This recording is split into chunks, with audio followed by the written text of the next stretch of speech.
Hey guys, welcome to your 5th day of Eaton in Action. Congrats for making it this far. I hope you've been enjoying the recipe so far. Today we're gonna go with the sweet treats. We're gonna go with some chocolate bark. Yes. So, are you excited to make this one? This is a fun one. So the first thing you're gonna do is you're gonna get a nice bowl ready, get a nice whisk, a knife. Those are gonna be your biggest tools for when you make this. And then ingredients, you're gonna start with a half cup of nuts. You can use any type you'd like.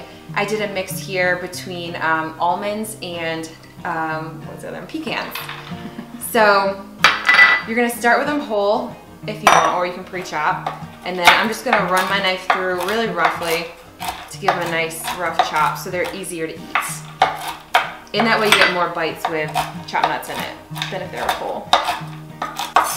So now that those are chopped and ready to go, we're gonna make the chocolate part of the chocolate bark. Probably the best part.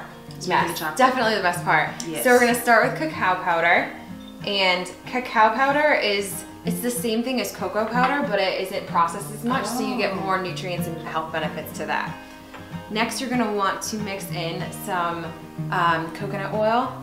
Make sure it's melted ahead of time. Mix that right in there. That has some good healthy fat, so that will rev up the metabolism, keep you full for a while, stabilize your hormones. Then you'll want to add a sweetener of your choice. And here I have some honey, so I'll put that in there. Nice and sweet. You can use maple syrup if you want to. Okay. That's a good one, especially around the holidays. There's some good maple flavor. All right, you're gonna make. I have this cute little spatula, and that just helps me get every single last drop out because I hate wasting food. Me too. Gotta get it all. Gotta get every last drop out of there. So I put that in there. I didn't put the recommended amount. You'll see on the recipe below. I put a little bit less, and then I'm going to add a couple drops of stevia for a little less sugar, but still that good sweet taste. So I'll put a couple drops in there. All right. So now you have your ingredients here. I like adding a teeny pinch of sea salt because I found that helps to bring out the nice chocolatey flavor to it. Then you'll get your whisk and whisk it together very well. If you don't do this really well, if you use maybe a fork or if you just don't do a very good job whisking, you're gonna notice that there's some pockets that are really bitter tasting and some pockets that are really sweet tasting. So make sure you get it whisked together really, really well. All right, nice. That should be good. So now, put these out of the way. I have an 8x8 baking dish, but you can use like silicone lined muffin tins if you want to. You can use a bread loaf pan that you line in parchment paper. Any of that stuff is fine. You're gonna take half of the nuts that you chopped up and just dump them in your chocolate mixture and save the other half, and we're gonna kind of put those on top after. I'll put in a couple of the toasted coconut flakes. And in case you haven't seen those before, this is the kind that I use.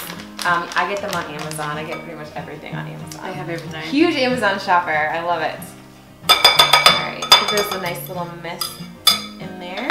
And then we're gonna pour that just right. I don't know if you guys can see this. Back it up a little. Pour it right in there. And again, you can use your spatula to make sure you get every last drop of chocolatey goodness out in there. That looks so good. I'm ready to dive in. Oh my gosh. All right, so that is all set. Make sure there aren't any clumps of nuts and coconut sticking together, and just make sure that it lines the whole outside of your pan. So now, to make it look extra pretty, you're gonna take the rest of the nuts that you chopped up and just sprinkle them on top. There's no, special way to do this, just any way works totally fine. It'll just make it nice to see that the nuts coming out of the top of it. Same with the coconut flakes. Just gonna sprinkle those all over the top of it, just like that. All right, and now you're gonna pop this in your freezer, and then you'll be able to eat it once it hardens up. The coconut oil is what's gonna make it harden up nicely for you, so you can chop it up into nice bark pieces and enjoy it that way. That's a great treat to have during Thanksgiving too. It is, and it's super simple, only a couple ingredients, and it's kind of healthy for you too. All right guys, so now this has been in the freezer for about 20-25 minutes. And all you're gonna do from here is just cut it up. It can be any way you want. There's no rhyme or reason to how you do it. It's bark, you know, it's not like perfect squares. Just make it look kind of rustic. You just throw it on the plate. You can even add some, what would be good in here? Let's see, pomegranate seeds would make it look nice and festive and red. You could cut up a candy cane and put that in here for a nice little pop of color. But that is pretty much it. And there you have it. There is the 5th and final recipe from the 5-day Eaton in action. What did you think? I know you just tried a bite. That was really good. Oh my gosh. I didn't even tell her to sell that, I swear. I snuck a piece. It was really good. But yeah, I hope you guys enjoyed all of the recipes. We enjoyed you being a part of this. Definitely tune in and check your email tomorrow for special offers from both of us. Yes. We'll talk to you guys soon.